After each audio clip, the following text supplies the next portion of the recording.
那么天冷呢，现在咳嗽的小孩越来越多。那么咳嗽的时候，大家记住，首先定位。那么咳嗽和谁有关系呢？和肺有关系。那么肺主速降，这个咳嗽是肺气不降而上逆而引起。那么为什么咳嗽会引起肺不降呢？那么这个时候肺主速降，肺不降的原因是胃不降。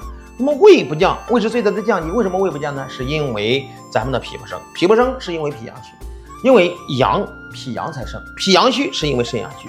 所以说，当你咳嗽的时候，记住降肺降胃治的是标，补脾补肾治的是本。那么所以说呢，生的凉的一定要禁忌，因为你吃了生的凉的以后，会让什么呀？脾阳和咱们的胃阳都会受损。那么这个时候胃会更不降，胃会更不降的时候，你的肺降得更不好，所以说呢就会加重了咳嗽。那么为什么说肺为出痰之器，脾为生痰之源，肾为生痰之根呢？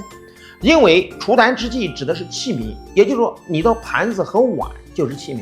那么你的盘子和碗在家里到底盛什么菜，盛什么饭？那么盘子和碗能大家做主吗？是不能的。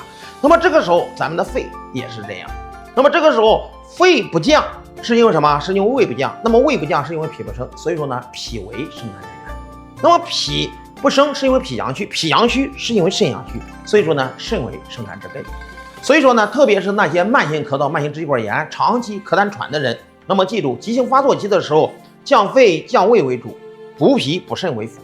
缓解期的时候，要想解决它，彻底解决它，然后让你的免疫力、抵抗力越来越强的时候，那么这个时候平时补脾补肾为主，降肺降胃为辅。